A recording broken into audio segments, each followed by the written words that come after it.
sama-sama sakaratul maut. Rasulullah SAW sakaratul maut nggak?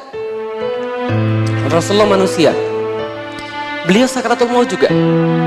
Dan bagaimana beliau sakaratul maut? Masya Allah. Subuh 12 Rabiul Awal, sebentar lagi kita nyampe. Rasulullah itu sudah sakit beberapa hari, pingsan beberapa kali.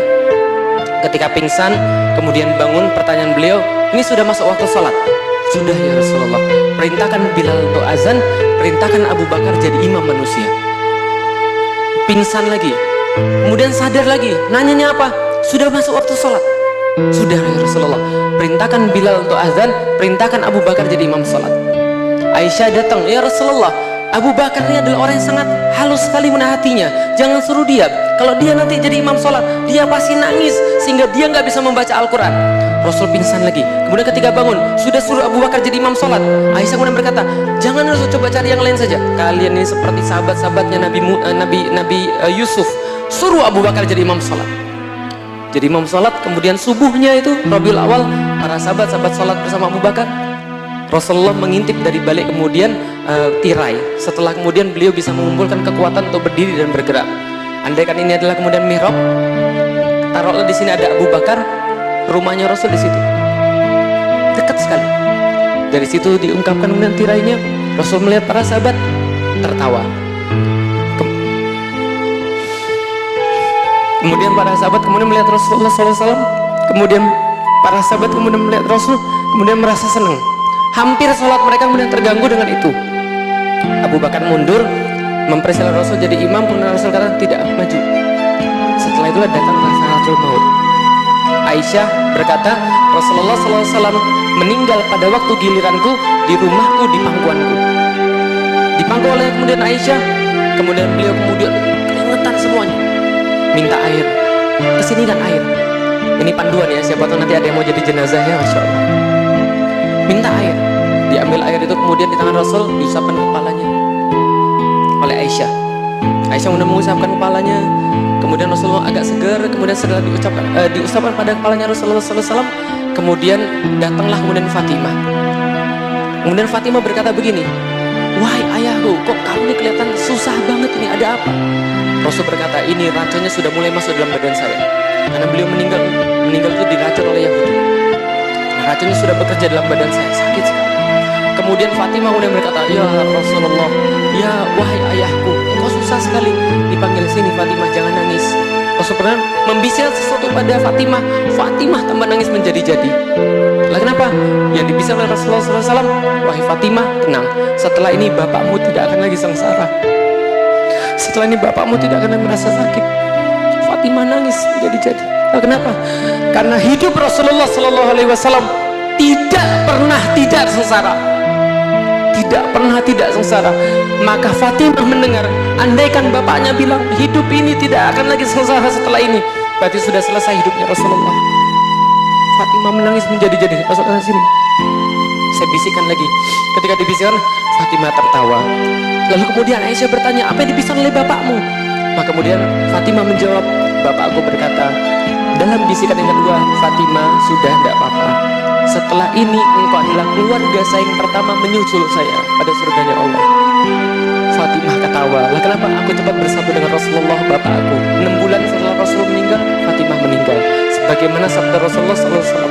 Kemudian setelah kemudian mengatakan seperti itu, kemudian berada di pangkuannya kemudian Aisyah.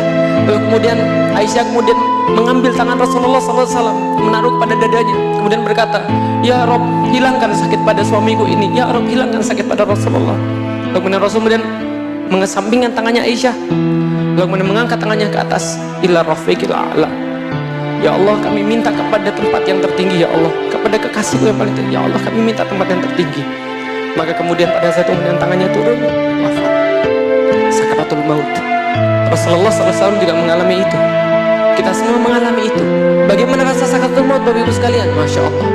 Bayangkan begini, kalau andaikan seluruh tubuh kita dari atas sampai ke bawah itu isinya ruh semua, maka yang kemudian membedakan antara anda dan mayit adalah ruh. Betul begitu? Coba lihat, mayit punya kaki, mayit punya jantung, mayit punya segala-galanya, tapi dia nggak bisa hidup.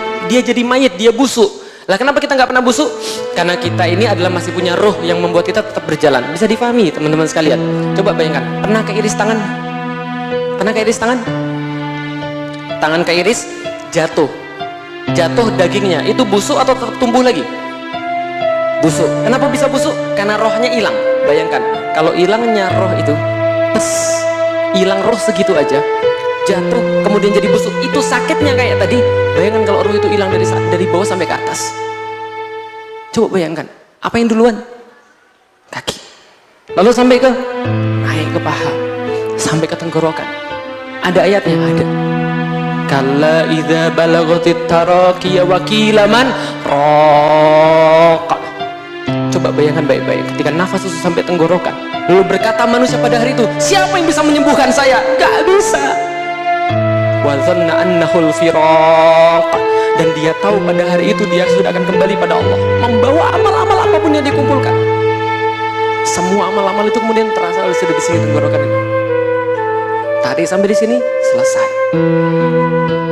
Berita bagusnya saya kasih tahu Anda, dalam satu hadis Rasul sampaikan, bagi orang-orang yang mukmin maka disiapkan baginya malaikat-malaikat. Makanya kalau ada orang sakaratul maut lagi melihat begini, melihat ke atas gitu kan ya, pandangannya kosong, jangan diganggu. Nah kenapa? Dia lagi melihat sesuatu yang Allah janjikan pada dia, apapun itu. Bagi orang-orang yang beriman, dia melihat apa? Dalam satu hadis dikatakan, malaikat-malaikat turun kepada dia dalam bentuk wajah yang bercahaya, dibariskan sejauh mata memandang.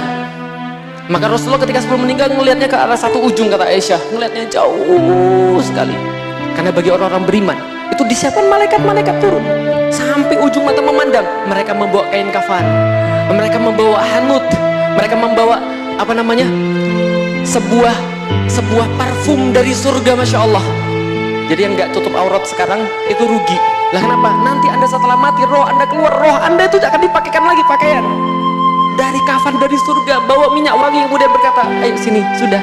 Dalam Al-Quran diceritakan kemudian, ya ayyatuhan nafsul mutmainnah irji'i ila rabbiki radiyatan mardiyah fadkhuli fi ibadi wadkhuli jannati. Malaikat-malaikat turun lalu berkata, ayo sini, jangan takut, sudah kami yang ambil semua, kami yang nanti ambil surganya Allah. Dibawa langsung ke surganya Allah, ditampakkan kemudian kamar-kamarnya di situ. Mereka senang sekali. Lalu Allah memberitakan, sudah kembalikan ke dalam kuburnya, suruh dia nunggu sampai yaumil kiamah. Dan di dalam kuburnya itu tiap pagi, tiap petang dia dituju dengan surganya Allah. Masya Allah. Bagaimana saat yang maksiat? Bagaimana saat tukang bohong?